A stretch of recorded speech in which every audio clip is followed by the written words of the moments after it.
Hi, it's Michael from DNA here, and I'm going to be talking to you today about time management using online calendar systems such as what you can see here, Google Calendar. The reason I'm choosing Google Calendar is not because I'm saying you should go and use Google Calendar. It's because I want to demonstrate a strategy for time management that is based around choosing whether you want like a task list to work from or whether you want to visualize your academic tasks as kind of blocks of time in your calendar. You know, you don't have to use Google Calendars, as I say, but the point is you could go and get a Google account now. You may already have one. If you have a Gmail email account, you already have a Google account. You can go to calendar.google.com and access a calendar that looks very much like this. So what I want to draw your attention to is the fact that within Google Calendars at the moment, you have obviously a great big space where you can put your events, places you need to be, stuff that you need to do, but you've also got this task list on the right-hand side of the screen. Now that task list is accessible to you through your Gmail as well, so that's quite handy. You can be typing emails and realize there's something you need to do, drop it into your to-do list, and you can also access that within the calendar. So that's quite nice. But you know, there are going to be similar tools available in systems that your university might give you when you get to university, probably on a Microsoft platform. Again, it's the strategy we're talking about here.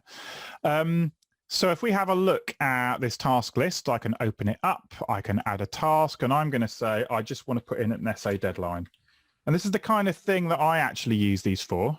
That's not to say you have to, you know, but if I go and edit this essay deadline, I can give it a date and time to be completed by the 19th. I can add in subtasks if I want to do that. I'm not going to do that here because I just want a visual marker in my calendar to say, you've got to get your essay done by this particular date. And we can see now that that has appeared at the top of my calendar there. So, you know, you might like that.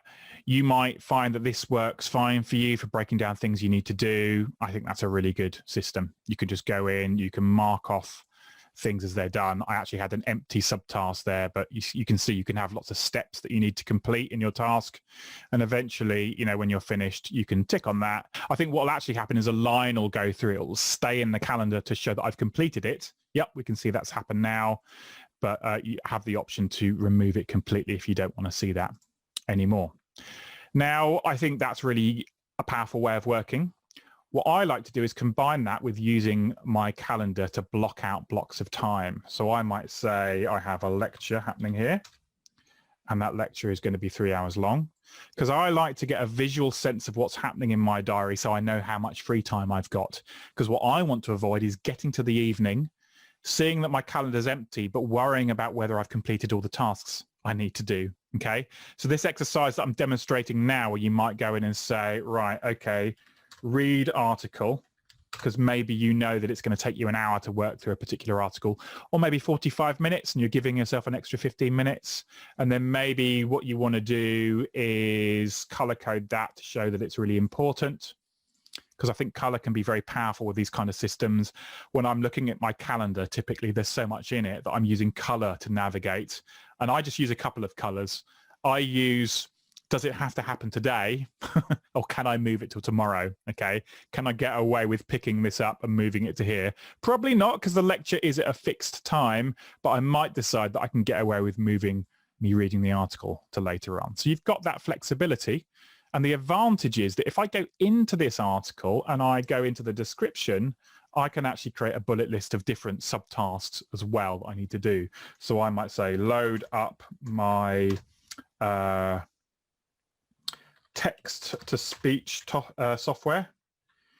So if you've made a DSA application, some people watching this video might have been given access to software that will read your research back to you. And it's good to have a reminder in your calendar to use that assistive technology if you've been allocated that software. And you might know that it takes you about an hour to listen back to that article. You know, that might be an accessible way for you to work. So really meaningful bullet points for how to do that.